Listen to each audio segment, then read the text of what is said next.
నమస్కారం. టీవీ3 న్యూస్ వార్తలకు స్వాగతం. ముందుగా వార్తల్లోని ముఖ్యాంశాలు. టీటీడీ లడ్డులో అక్రమాలపై తీవ్ర ఆరోపణలు చేసిన భానుప్రకాష్ రెడ్డి, కల్తీ నెయ్యి రసాయనాలపై సంచలన వ్యాఖ్యలు, బాధ్యులపై చట్టపరమైన చర్యలు తప్పవని హెచ్చరిక, భక్తుల విశ్వాసాన్ని దెబ్బతీసే చర్యలు సహించవని స్పష్టం. నిరుద్యోగులపై బీఆర్ఎస్ కపట ప్రేమ, 10 ఏళ్లలో ఉద్యోగాలపై నిర్లక్ష్యం, 70,000 ఉద్యోగాలిచ్చామని కాంగ్రెస్ ప్రభుత్వం స్పష్టం, యువతను తప్పుదోవ పట్టించొద్దని శ్రీనివాస్ హెచ్చరిక.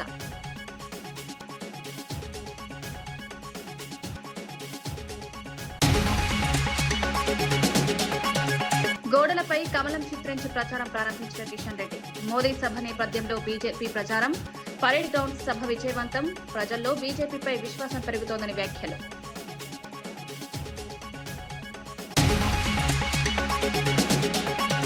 Lokesh red book blood book అయిందని రజనీ ఘాటు విమర్శలు, వైసీపీ నేతలపై అక్రమ కేసులు పెట్టారని ఆరోపణ, సోషల్ మీడియా కార్యకర్తలు జర్నలిస్టులపై దాడులు ప్రజాస్వామ్యాన్ని బలహీనపరుస్తున్న చర్యలని మండిపాటు.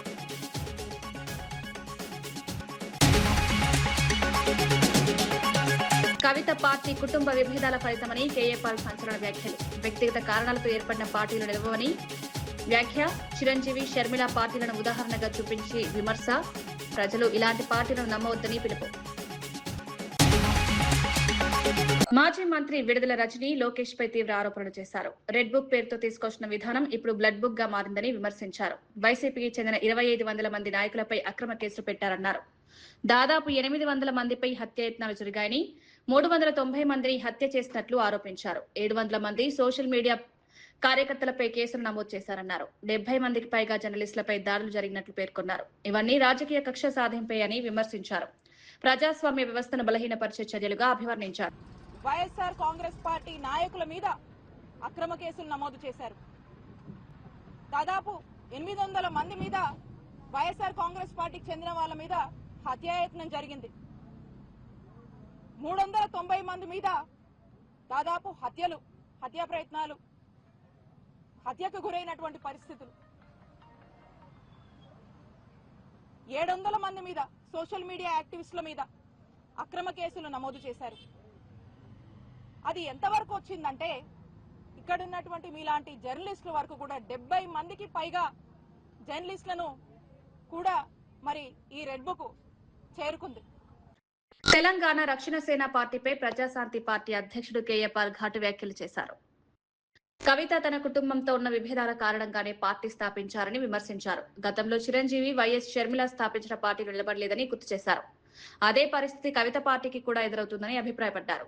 వ్యక్తిగత సమస్యలతో ఏర్పడిన పార్టీలు ఎక్కువ కాలం లేవన్నారు. ప్రజలు ఇలాంటి పార్టీలను నమ్మి మోసపోవద్దని సూచించారు. రాజకీయాల్లో స్థిరత్వం, స్పష్టమైన దిశ అవసరమని పేర్కొన్నారు. ఇవ్వాలి, నాకెందుకు సీఎం పోస్ట్ ఇవ్వరు, నా దగ్గర 1000 కోట్లు ఉన్నాయి, నేను ఖర్చు పెడతాను అని ఇప్పుడు కోట్ల రూపాయలు ఖర్చు పెట్టి ఫ్రంట్ పేజీలో న్యూస్లో వేయించుకొని మన బీసీ, అంటే నేను బీసీగా మాట్లాడుతున్నాను, మన కాపులు, నేను కాపుగా మాట్లాడుతున్నాను, ఎస్సీ మన ఎస్సీ, ఎందుకంటే నేను ఎస్సీ దళితుల అమ్మాయిని పెళ్లి చేసుకున్నాను కనుక కులాలకు, మతాలకు, ప్రాంతాలకు అతీతంగా నేను సేవ చేశాను కాబట్టి మనల్ని మోసం చేయడానికి మరలా కవితని దించారు. 80 సంవత్సరాలు మన బీసీల్లో ఒక్కడు ముఖ్యమంత్రి అయ్యాడా? 60% ఉన్నా. మన కాపుల్లో ఒక్కడిని ముఖ్యమంత్రి చేశారా? 27% ఉన్నా. మన దళితులు కానీ, ఎస్టీలు కానీ, ముస్లింలు కానీ, క్రిస్టియన్స్ని కానీ ఒక్కరిని 5 సంవత్సరాలు ముఖ్యమంత్రి చేశారా? ఇప్పుడున్న పార్టీలు 12 మంది రెడ్లు అయ్యారే, 3% ఉన్న వాళ్ళు 3 అయ్యారే. మనల్ని అవ్వనెవరు?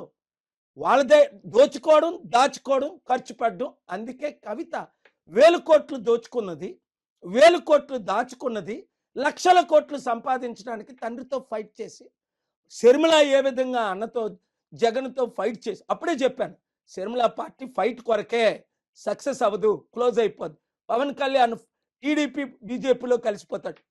చిరంజీవి కంప్లీట్గా కాంగ్రెస్ పెట్టిన పార్టీ కాంగ్రెస్లో విలీనం అవుతాడని 2008లో నేను చెప్పలేదా? 2011లో ఆయన విలీనం అయిపోలేదా ఎంపీ తీసుకొని? ఇంకెన్నిసార్లు మోసపోతారు? మంచి వారికి అవకాశం ఇవ్వలేదా కోదండరాం లాంటి వాళ్ళకి? కనుక ఈ ఇప్పుడున్న 2-3 కులాలే కదా 80 సంవత్సరాలు మన తెలుగు రాష్ట్రాలు వెళ్తున్నాయి. ఈరోజు తెలంగాణ అప్పు 10-12 లక్షల కోట్లు, ఆంధ్ర అప్పు 13 లక్షల కోట్లు. అప్పులు ఎలా తీర్చుతారని అడిగితే కవిత అంటది 1,00,000 కోట్లు మిగిలి ఉన్నాయట.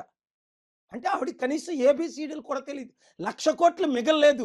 సంవత్సరానికి ఇప్పుడు తెలంగాణ గవర్నమెంట్ అప్పు చేస్తుంది 1,00,000 కోట్లు దాటి, వడ్డీ దాదాపు 50,000 కోట్లు, ఆదాయం కేవలం 2,00,000 కోట్లే. అర్థం చేసుకోండి. వీళ్ళ వలన, కవిత వలన ఎవ్వరికి ఒరిగేది ఏమీ లేదు. కేవలం తన ఫైట్ కొరకు BC, SC, ST, Christian, Muslims అందరూ ఏకం కండి గద్దరాన్ని చేరిన Prajashanti party chief secretary Danamayya garu Mala, IAS chief secretary Rosaiah garu Madiga, కులాలను పక్కకు పెట్టి రండి పాల్ గారితో చేరుదామని మన ప్రజాశాంతి పార్టీలో చేరారు. రిటైర్డ్ డీజీపీ సాంగ్లియానా గారు ఇప్పుడు కూడా బ్రతికే ఉన్నారు. ఇలాంటి హ్యామ్ రోడ్స్ టెండర్లలో భారీ అవినీతి జరిగిందని బీఆర్ఎస్ నేతలు ఆరోపించారు. 25% అధికంగా టెండర్లు వేసి మొబిలైజేషన్ పేరుతో డబ్బులు దోచుకుంటున్నారని ఆరోపించారు. దీనిపై ఆధారాలు చూపించినప్పటికీ కాంగ్రెస్ నాయకులు సమాధానం ఇవ్వడం లేదన్నారు. బదులుగా అనవసర వ్యాఖ్యలు చేస్తున్నారని విమర్శించారు. పదవులు వచ్చిన వెంటనే బాధ్యత లేకుండా వ్యవహరిస్తున్నారని పేర్కొన్నారు. ప్రజాధనం దుర్వినియోగంపై ప్రభుత్వం స్పందించాలని డిమాండ్ చేశారు. పారదర్శకత కోసం విచారణ జరపాలని కోరారు. మొబిలైజేషన్ అడ్వాన్స్లు ఇస్తూ ఉన్నారని చెప్పిండ్రు. దాని మీద సమాధానం చెప్పకుండా చిల్లరగా మాట్లాడి ఇష్యూను డైవర్ట్ చేసేటువంటి ప్రయత్నము బల్మూరి వెంకట్ అండ్ దయాకర్ మాట్లాడిండు. ఆయన అద్దంకి దయాకర్ కాదు, అడ్డంకి దయాకర్, అన్నిటికీ అడ్డం పడే. ఏది మాట్లాడినా బీఆర్ఎస్ పార్టీ నుంచి మొదటి నుంచి దానికి అడ్డం పడడమే ఆయన వంతు. నేనేమంటున్నా దయాకర్ గారికి, హరీష్ రావు లాంటి నాయకుడిని, కేసీఆర్ గారు లాంటి నాయకుడిని, కేటీఆర్ గారి నాయకులను పట్టుకొని పేరు పెట్టి పిలిస్తే కనీసం నేను పిలుస్తున్నాం దయాకర్ అని నాకు విలువరాదా? సంస్కారం అడ్డం వస్తుంది కదా. దయాకర్ అని చెప్పరాదా నాకు? కేసీఆర్ లాంటి స్థాయి ఎక్కడ, నీ స్థాయి ఎక్కడ? ఇలా నిన్న మొన్న ఎమ్మెల్యేలు ఎమ్మెల్సీలు కాగానే ఎవడు ఆగుతలేడు. అసలు పవర్ అనేది చచ్చిపోయే వరకు ఉంటుంది అనుకుంటుండ్రేమో మీరు. కొంచెమన్నా విజ్ఞతతో మాట్లాడండి. ఇలా మేము అడుగుతున్నాం, మీ పాలననే పర్సెంటేజీల పాలన, మా మీద నిందలేయడం కాదు. కాంగ్రెస్ పాలన అంటేనే కరప్షన్కు మారిపోయారు. కాంగ్రెస్ అంటేనే కరప్షన్, కరప్షన్ అంటే కాంగ్రెస్. కరప్షన్కి కనుక కాలేజీ పెడితే కాంగ్రెస్ ప్రభుత్వం ఒక సిలబస్ అవుతుంది. ఇలా మేము అడుగుతా ఉన్నాం. వరంగల్లో రైతు సంగ్రామ సదస్సు నిర్వహిస్తున్నట్లు మాజీ ఎమ్మెల్యే దాస్యం విజయ్ భాస్కర్ తెలిపారు. 2022లో కాంగ్రెస్ ఇచ్చిన రైతు డిక్లరేషన్ హామీలు అమలు కాలేదని విమర్శించారు. 2.5 సంవత్సరాలు గడిచినా ఒక్క హామీ కూడా నెరవేర్చలేదన్నారు. ఈ మోసాన్ని ప్రజలకు తెలియజేయడమే సదస్సు లక్ష్యమని చెప్పారు. రైతుల సమస్యలను ముందుకు తీసుకువెళ్లారని తెలిపారు. కాంగ్రెస్ ప్రభుత్వం రైతులను నిరాశపరిచిందని ఆరోపించారు. ప్రతిపక్ష పార్టీగా బాధ్యతగా ఈ కార్యక్రమం చేపడుతున్నామని పేర్కొన్నారు. రైతుల హక్కుల కోసం పోరాటం కొనసాగుతుందని తెలిపారు. అమలు కాని వాగ్దానాలు చేసి ఈరోజు అధికారంలోకి వచ్చి 2.5 సంవత్సరాలు అయినప్పటికీ వారి దిగిపోయే కాంగ్రెస్ కాలం దిగిపోయే దశకు చేరుకున్నప్పటికీ కూడా 420 హామీలు గాని 6 గ్యారెంటీలు గాని ఏదొక్కటి కూడా చేయలేదు. అందుకే ఒక బాధ్యత ప్రతిపక్ష పార్టీగా తెలంగాణను సాధించినటువంటి ఒక పార్టీగా త్యాగాల పునాది పైన స్థాపించినటువంటి బీఆర్ఎస్ పార్టీ అధినేత కేసీఆర్ గారు, మా BRS party working president KT Rama Rao garu వారి కోరిక మేరకు మా ఉమ్మడి వరంగల్ జిల్లా బీఆర్ఎస్ పార్టీ శ్రేణులందరం కూడా ఐక్యతతోని మరి ఇదే పోరుగాల నుంచి రైతుల పక్షాన పోరాటం చేయాలి. అదే 6వ తారీఖున మరి రైతు సంఘర్షణ సదస్సు నిర్వహించాలని చెప్పి నిర్ణయం తీసుకొని మా BRS party working president KT Rama Rao గారికి విన్నవించి వారిని కూడా ఈ సదస్సుకు రావాలని చెప్పి ఆహ్వానిస్తే వారు రైతుల పక్షాన ఖచ్చితంగా వస్తాము, పోరాటం చేయవలసిన సమయం ఆసన్నమైందని చెప్పి మేము ఈ సదస్సుకు ఇక్కడ ఈ ప్రదేశంలో సదస్సు కోసము అన్ని ఏర్పాట్ల కోసం ఈ రోజు శ్రీకారం చుట్టడం జరిగింది.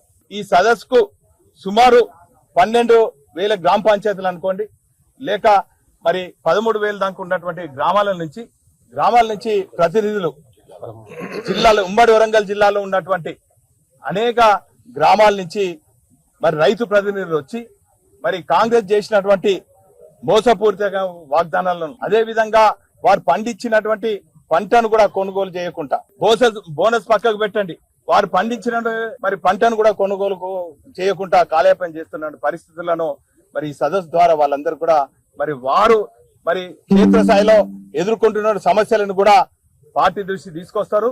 ఖచ్చితంగా పార్టీ దగాబడ్డటువంటి ఈ తెలంగాణ రైతాంగానికి అండగా ఉండటమే కాకుండా రాబోయే 2 ఏళ్లలో ఖచ్చితంగా కేసీఆర్ గారు ముఖ్యమంత్రి కేసీఆర్ శకం ముగిసిందని ఎంపీ ధర్మపురి అరవింద్ తీవ్ర వ్యాఖ్యలు చేశారు. కేసీఆర్ కు మెమరీ లాస్ పెరిగిందని ఆరోపించారు.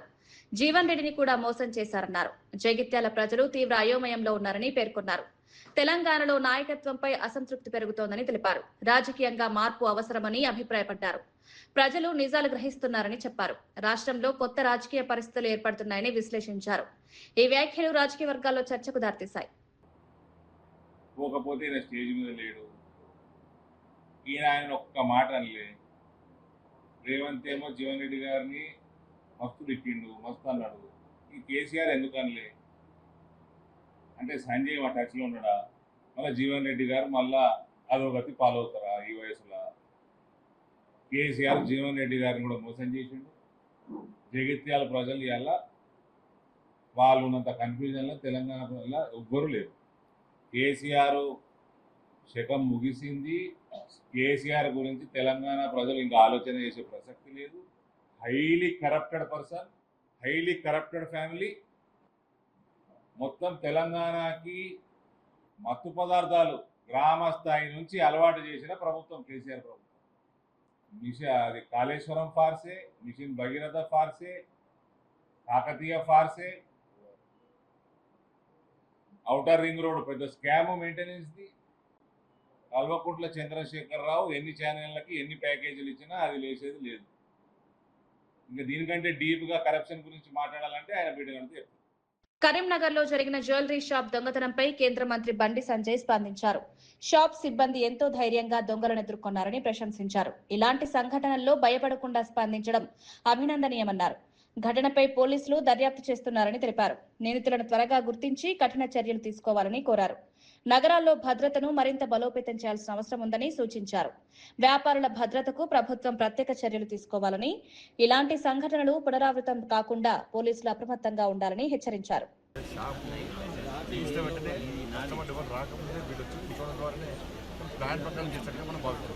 సార్, ఇంత ప్లాంట్ గా దొంగతనం జరిగింది, సెక్యూరిటీ ల్యాబ్స్ ఉన్నాయని చెప్పుకోవచ్చా? ఎందుకంటే కేంద్ర హోంశాఖ మంత్రిగా మీరు ఇదే ప్రాంతంలో ఉంటారు. సెక్యూరిటీ ల్యాబ్స్ అని కాకుండా జ్యువెలరీ వాళ్ళు కూడా సెక్యూరిటీ ఉండేది, కానీ ఇట్లా అయితే వాళ్ళు కూడా అనుకోలేదు. కానీ ఇప్పటికైనా కూడా ఈ సంఘటనను దృష్టి పెట్టుకొని అందరూ కూడా జాగ్రత్తగా ఉండి, మేము వ్యాపారం విషయంలో కూడా జాగ్రత్తగా ఉండి అందరినీ పరిశీలిస్తూ గమనిస్తూ వ్యాపారం చేసుకుంటున్నారు. తప్పకుండా అందరూ ప్రభుత్వం సహకరిస్తుంది, రాష్ట్ర ప్రభుత్వం సహకరిస్తుంది, కేంద్ర ప్రభుత్వం సహకరిస్తుంది, పోలీసు సేఫ్టీ లేదని చెప్పి ఇండికేషన్స్ వెళ్ళిపోతున్నాయి జనాల్లోకి. ఫ్రూట్స్ విచారణ జరుగుతూ కూడా మనం విచారణ దొరికినాక వాళ్ళ పరిస్థితి ఏంటి, వాళ్ళు ఏ దొంగలు, ఈ దొంగలు, ఈ రాష్ట్ర దొంగలు, వేరే సంబంధించిన వాళ్ళ వాళ్ళకి ఏమైనా సంబంధాలు ఉన్నాయో మనం బయట చెప్పగలుగుతాం. అంటే సెంట్రల్ ఇప్పుడే జరిగింది కాబట్టి మనం దాని వచ్చి తప్పుడు వ్యాఖ్యలు చేయడం మంచి పద్ధతి. కర్ణాటక నుంచి గతంలో కూడా ఇంతకుముందు డ్యామ్లో జరిగింది, చాలా జరిగింది ఇంతకుముందు. ఈ మధ్య క్రైమ్ తగ్గింది. సరే, ఈ ఇన్సిడెంట్ కొంచెం బాధాకరం. జనరల్గా కర్ణాటక నుంచి వచ్చిన దొంగలు ఏటీఎంలు, జ్యువెలరీ షాప్స్ టార్గెట్ చేసుకుంటున్నారు. వాళ్ళ మీద ఏమైనా సస్పెక్ట్ చేస్తున్నారు? చూసి తెలుస్తాం. ఆ దొంగలు ఇదో మనం దొంగలు అనుకోలేదు కదా. వాళ్ళకి ఫైనల్లీ ఒక నిర్ణయం రాలేదు. సీసీ చెక్ చేస్తున్నారు కాబట్టి అన్ని పరిశీలించాక బయటకు వస్తుంది. వైసీపీ నేత పూడి శ్రీహరి జగన్ నాయకత్వాన్ని ప్రశంసిస్తూ కీలక వ్యాఖ్యలు చేశారు. భవిష్యత్తులో జగన్ లాంటి నాయకుడు రావడం కష్టమన్నారు. ప్రజల జీవన ప్రమాణాలు పెంచడమే వైసీపీ లక్ష్యమని తెలిపారు. ప్రతి వ్యక్తికి విద్య, ఆరోగ్యం, ఆర్థిక అభివృద్ధి కల్పించాలన్న సంకల్పంతో జగన్ పనిచేశారని చెప్పారు. రాష్ట్ర అభివృద్ధి కోసం ఆయన అహోరాత్రులు శ్రమించారని పేర్కొన్నారు. సుపరిపాలనలో ప్రజల విశ్వాసాన్ని గెలుచుకున్నారన్నారు. ప్రజల సంక్షేమమే జగన్ రాజకీయ లక్ష్యమని వివరించారు. అలాంటి వాళ్ళని గుర్తించి కొంచెం పైకి తీసుకెళ్లే ప్రయత్నం చేయడమే కాకుండా మన ప్రయాణాన్ని జర్నలిస్ట్ గానే ఆపలేదే. సో పార్టీ ప్రజాస్వామ్య ప్రక్రియలో కూడా మీలాంటి వాళ్ళు రావాలి, అందులో పాలు పంచుకోవాలి, అందులో భాగస్వామ్యం కావాలి. ప్రజలకు సంబంధించిన అనేక సమస్యల పరిష్కారం వైఎస్ఆర్ కాంగ్రెస్ పార్టీ ఏదైతే లక్ష్యంగా పెట్టుకుందో ప్రజల జీవన ప్రమాణాలను పెంచి ఒక బెటర్ లివింగ్ సిచ్యువేషన్ రాష్ట్రంలో తీసుకురావాలి.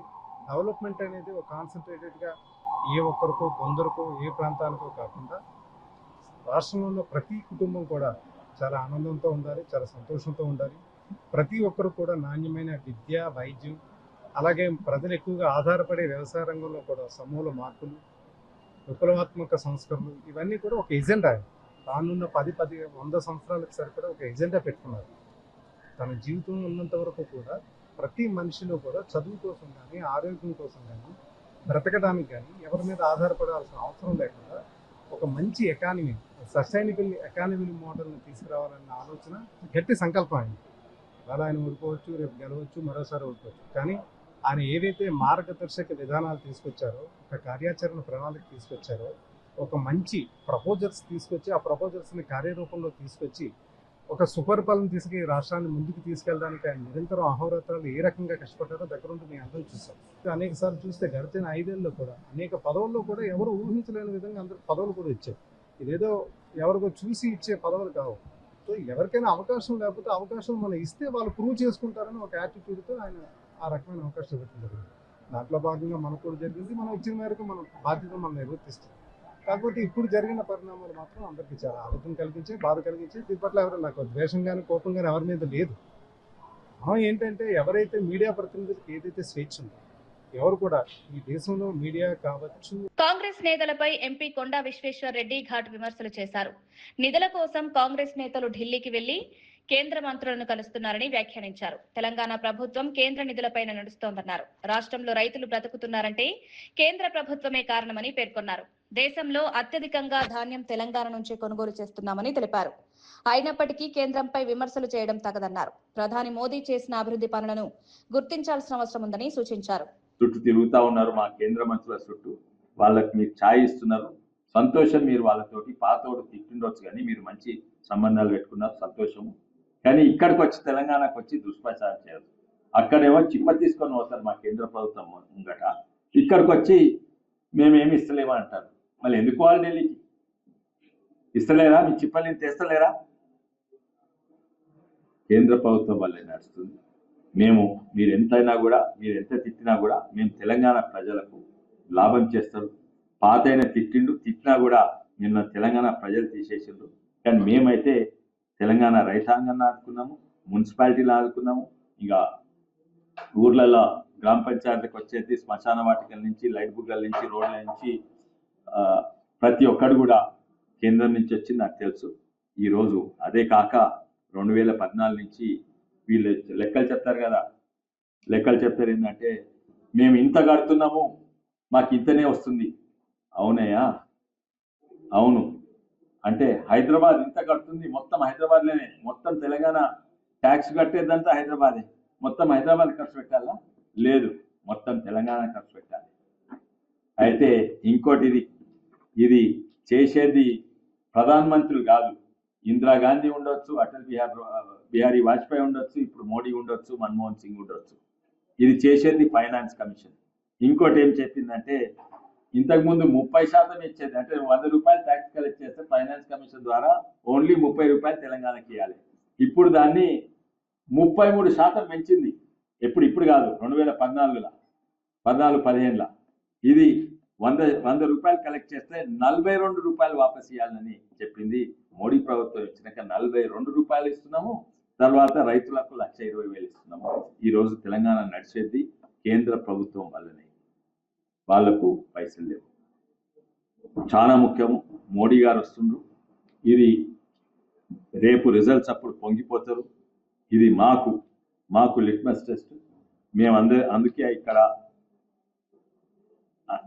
గోదావరి అంజిరెడ్డి గారు, మా మాజీ ఎంపీ అంజిరెడ్డి గారు, మళ్ళా బీబీ పాటిల్ గారు. కేంద్ర మంత్రి కిషన్ రెడ్డి తెలంగాణలో ప్రచారాన్ని ప్రారంభించారు. స్వయంగా గోడలపై కమలం గుర్తు చిత్రించి నినాదాలు చేశారు. ప్రధాని మోదీ పర్యటనలో నేపథ్యంలో బీజేపీ ప్రచారం వేగవంతమైంది. మే 10న సికింద్రాబాద్ పరేడ్ గ్రౌండ్స్ లో భారీ సభ నిర్వహించనున్నట్లు తెలిపారు. ఈ సభను విజయవంతం చేయాలని పార్టీ శ్రేణులకు పిలుపునిచ్చారు. ప్రజల్లో బీజేపీపై విశ్వాసం పెరుగుతోందన్నారు. అభివృద్ధి కార్యక్రమాలను ప్రజలకు చేరవేయడమే లక్ష్యమన్నారు. తెలంగాణలోని అన్ని గ్రామాల నుంచి కూడా పెద్ద ఎత్తున జన సమీకరణ కోసం పార్టీ తరఫున ప్రయత్నాలు చేస్తూ ఉన్నాము. మూడోసారి ప్రధానమంత్రిగా బాధ్యతలు చేపట్టి ఆపరేషన్ సింధూర్ లాంటి ఉగ్రవాదం మీద భారతదేశానికి విజయం చేకూర్చడంలో స్ఫూర్తినందించినటువంటి, దేశాన్ని ముందుకు నడిపించినటువంటి వ్యక్తి నరేంద్ర మోడీ గారు.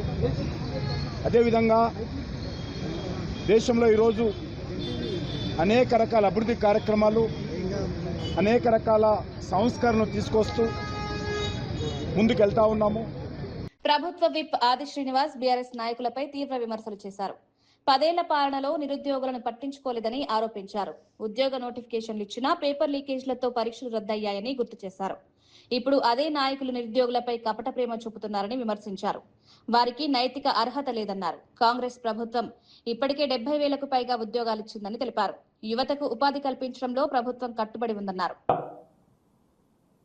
నోటిఫికేషన్ ఒక వీళ్ళు ఇచ్చిన పరీక్షలు రాసే సమయంలో పేపర్ లీకేజ్ ఇచ్చేటువంటి కార్యక్రమం చేస్తూ పేపర్ లీకేజ్ కాబట్టి పచ్చి బఠానీలకు ఆ ప్రశ్నాపత్రాలు అమ్ముడు పోతున్న సందర్భంలో దొరుకుతున్నటువంటి సందర్భంలో అసలు గ్రూప్ 1 అధికార నియామకం చేయాలనేటువంటి ఆలోచన కూడా రానటువంటి బీఆర్ఎస్ నాయకులు ఈరోజు నిరుద్యోగ యువత గురించి మాట్లాడేటువంటి కార్యక్రమం.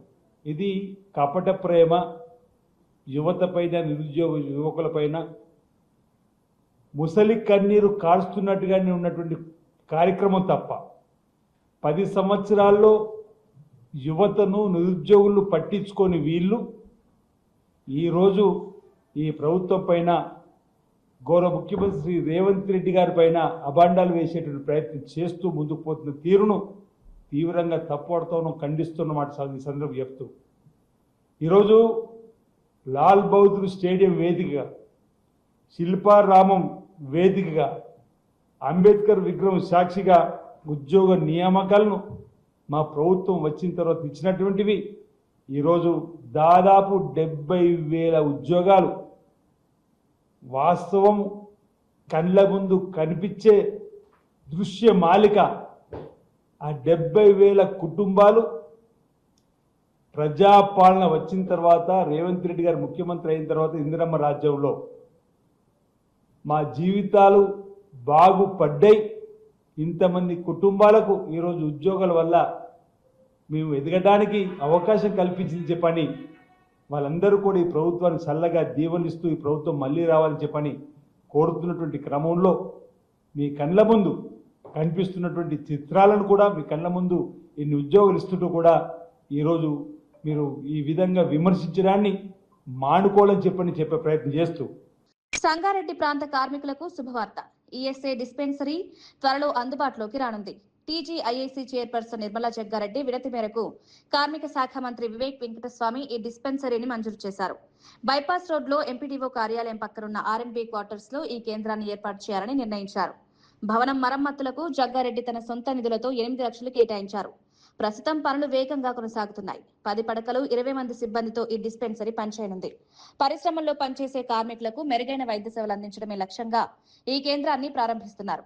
ఆ ఫ్యాక్టరీలకు సంబంధించిన కార్మికులకు డిస్పెన్సరీ ఇక్కడ ఈఎస్ఐ ఉంటే బాగుంటుంది అని నిర్మల గత కొన్ని రోజుల క్రితము మినిస్టర్ వివేక్ గారిని కోరిన సందర్భంలో, అంతకుముందు కూడా దామోదర్ గారు కూడా చెప్పడం జరిగింది. ఇప్పుడు ఇన్ఛార్జ్ మినిస్టర్ వివేక్ గారే కాబట్టి, అది కాకుండా ఆయన శాఖనే, వారి శాఖనే కాబట్టి వారు నిర్మల్ అడిగిన వెంటనే వారు స్పందించడం జరిగింది. మినిస్టర్ గారు immediately dispensary ESI hospital Sangareddy head క్వార్టర్లో శాంక్షన్ ఇవ్వడం జరిగింది. వారు గత వారం రోజుల క్రితం నిర్మలకు కానీ, లేకపోతే అక్కడ కలెక్టర్ గారికి, అధికారులకు కూడా వాళ్ళు చెప్పిన సందర్భంలో మరి ఇమీడియట్లీ శాంక్షన్ వచ్చింది. ఈఎస్ఐ డిస్పెన్సరీ సంబంధించిన ఇక్కడ గత కొన్ని రోజులు వీళ్ళకు అకామిడేషన్ దొరుకుతలేదంటే నేను ఆ మధ్యకాలంలో నేను నిర్మల కలెక్టర్ గారితో కూర్చొని అధికారులను కూర్చున్నాము. ఆర్ఎండ్ అధికారులను పిలిచి కొంత డిఆర్ఓ పాండు ఉండే ఆయనతో అందరితో కూర్చొని కొంత చర్చ చేసి సమన్వయం చేసి ఈఎస్ఐకి సంబంధించిన వాళ్ళ సూపరింటెండెంట్ అధికారులు అందరూ వచ్చారు, డాక్టర్స్. కొంత ఒక రోజు టైం కేటాయించి చూసిన సందర్భంలో ఆర్ఎండ్బి ఈడిఈ వాళ్ళ బిల్డింగ్ ఇది ఇప్పుడు ఇదే బిల్డింగ్ తీసుకోవడం జరిగింది. రిపేర్స్ ఉన్నాయి. సరే వారికి ఈఎస్ఐ వాళ్ళకి ఇప్పుడు రిపేర్లకు వాటికి శాంక్షన్ లేదు అని అంటే నేనే ఒక 8 లక్షలు సేట్ అడిగితే 8 లక్షలు ఖర్చు వస్తుందంటే నేను డబ్బులు ఏర్పాటు చేసిన. ఇక మనము శాంక్షన్లకు లేట్ కాకుండా నేనే ఒక 8 lakhs అరేంజ్ చేసిన. ఇప్పుడు పనులు స్టార్ట్ అవుతున్నాయి. ఈ 10th లోపల అటో ఇటో ఈ పనులన్నీ కూడా పూర్తి చేసి రూమ్స్ ఆ ఈఎస్ఐ డాక్టర్స్ వాళ్ళ సూపరింటెండెంట్ వాళ్ళు ఏదైతే వాళ్ళు ఏ రకంగా కావాలో చెప్పారు. వాళ్ళు ఈ ప్రస్తుతానికైతే ఇక్కడ ఒక 10 బెడ్రూమ్స్, దాదాపు ఒక 20 మందితో స్టాఫ్, 10 బెడ్స్ సంబంధించిన ఒక హాలు, అట్లాగే వాళ్ళు ల్యాబ్స్ ఉంటాయి, వాళ్ళ వెయిటింగ్ రూమ్స్ కానీ, పేషెంట్ కూర్చోడానికి కానీ, ల్యాబ్స్ బ్లడ్ ల్యాబ్ కానీ, ఇంకా ల్యాబ్స్ కానీ ఉంటాయి. ఇవన్నిటికీ రూమ్స్ కావాలంటే ఇప్పుడున్న ఈ R&B బిల్డింగ్ సంబంధించిన దాంట్లో మరి ఏర్పాటు చేయడం జరుగుతున్నది. మనము ఈ 10 రోజులలో ఇంకో 10 రోజులు అటో ఇటో ఇవన్నీ పూర్తి చేసి వివేక్ గారు ఇన్ఛార్జ్ మినిస్టర్ వారి శాఖకు సంబంధించి వారి చేతుల మీదుగా ఈ హాస్పిటల్ని ప్రారంభించాలని దామోదర్ రాజనరసింహ గారు కూడా ఈ కార్యక్రమంలో అటెండ్ అవుతారు. మొత్తం మీద ఏంటంటే హెడ్ క్వార్టర్లో ఇప్పుడు చాలా కంపెనీలు ఉన్నాయి. సపోజ్ ఈ హైదరాబాద్ సంగారెడ్డి చుట్టుపక్కల అరవిందో ఉంది, లేకపోతే మామూలు ఆటో డ్రైవర్స్ వస్తారు, ఇంకా చాలా మంది ఆర్టీసీ డ్రైవర్లు, పెప్సీ, ఇంకా కంపెనీస్ చాలా కంపెనీస్ ఉన్నాయి కదా ఇక్కడ అంతా, యూబీ కానీ, లేకపోతే ఎంఎస్ఎన్, పెప్సీ కానీ, లేదనుకుంటే ఎంఆర్ఎఫ్ వాళ్ళు ఇక్కడ కూడా ఉంటారు. అక్కడ సదాశివపేట కాకుండా ఎంఆర్ఎఫ్ వాళ్ళు ఇక్కడ కూడా ఉంటారు. చుట్టుపక్కల ఈఎస్ఐ ఎలిజిబుల్ ఉన్న ఎన్ని కంపెనీలు అయితే ఉన్నాయో, ఎంతమంది కార్మికులు ఉన్నారో ఈఎస్ఐ ఎలిజిబుల్ ఉన్న వాళ్ళందరికీ ఇక్కడ డిస్పెన్సరీ ఏర్పాటు వల్ల అందే. కరీంనగర్ లో జరిగిన సాయుధ దోపిడీ ఘటనపై పోలీస్ కమిషనర్ గౌస్ ఆలం వివరాలు వెల్లడించారు. 5 దుండగులు కస్టమర్ల వేషంలో జ్యువెలరీ షాపులోకి ప్రవేశించి తుపాకులతో సిబ్బందిని బెదిరించారని తెలిపారు. సిబ్బంది ప్రతిఘటించడంతో నిందితులు 4 రౌండ్లు కాల్పులు జరిపారన్నారు. ఈ ఘటనలో 4 గాయపడినట్లు పేర్కొన్నారు. ఘటనపై కేసు నమోదు చేసి దర్యాప్తు చేపట్టామన్నారు. నిందితులను గుర్తించి త్వరలో అరెస్టు చేస్తామన్నారు. మనకి సీసీటీవీ చూస్తే 5లో 4 పర్సన్స్ కి ఫేస్ కూడా అన్కవర్డ్ ఉంది కాబట్టి ఫేస్ కూడా కనపడింది. దీని ప్రకారం మేము ఇన్వెస్టిగేషన్ చేస్తున్నాము, వాళ్ళకి ఐడెంటిఫై చేస్తున్నాము.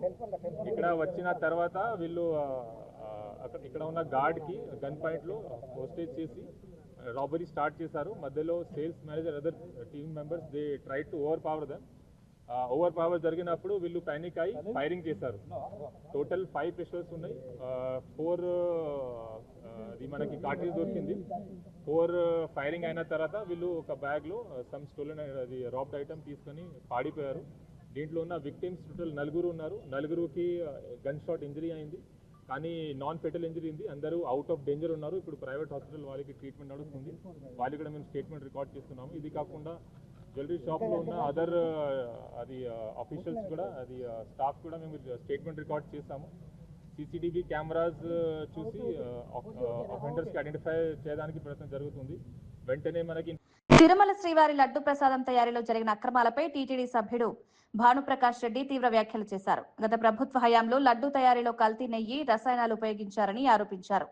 ఇది మహాపాపమని పేర్కొన్నారు. 1 మ్యాన్ కమిటీ నివేదిక ఆధారంగా అప్పటి అధికారులపై చట్టపరమైన చర్యలు తీసుకుంటామని తెలిపారు. సింఘాల్, ధర్మారెడ్డి, వైవి సుబ్బారెడ్డి, భూమన కరుణాకర్ రెడ్డిలపై చర్యలు తప్పవన్నారు. భక్తుల విశ్వాసాన్ని దెబ్బతీసే చర్యలు సహించబోమని హెచ్చరించారు. భవిష్యత్తులో ఇలాంటి ఘటనలు జరగకుండా కఠిన చర్యలు తీసుకుంటామని తెలిపారు. మనకు దినేష్ కమిటీ కూడా రిపోర్ట్ ఇవ్వడం జరిగింది. ముఖ్యంగా ఆ రోజు ఉన్నటువంటి ధర్మకర్తల మండలి అప్పుడున్నటువంటి నియమ నిబంధనలు సడలించినటువంటి కారణంగా అప్పుడున్నటువంటి ఈఓ సింగాల గారు, ధర్మారెడ్డి గారు, దాని తర్వాత కరుణాకర్ రెడ్డి గారు, సుబ్బారెడ్డి గారు, వీళ్ళందరూ ఈ మహాపాపంలో భాగస్వాములుగా భావిస్తున్నాం. ఖచ్చితంగా వీరందరి మీద చట్టపరమైనటువంటి చర్యలు తీసుకునే అవకాశం తొందరలోనే ఉంది. రాబో ధర్మకర్తల మండలి 6వ తేదీ జరగబో ధర్మకర్తల మండలి సమావేశంలో దీని మీద చర్చించి వారి మీద ఏ విధంగా క్రిమినల్ ప్రొసీడింగ్స్ తీసుకోవాలో ఆ విధంగా ఖచ్చితంగా మేము ముందుకు పోతాం. ఎవరిని వదిలే ప్రసక్తే లేదు. స్వామి దగ్గర అపచారం చేసిన వాళ్ళందరినీ రాబో రోజుల్లో చట్ట పరిధిలో చట్టరీత్యా వాళ్ళందరికీ శిక్ష పడే విధంగా ధర్మకర్తల మండలి కృషి చేస్తుంది, చర్యలు తీసుకుంటుంది. నాటి వార్తా విశేషాలు మరో బులెటిన్లో మళ్ళీ కలుద్దాం. నమస్కారం.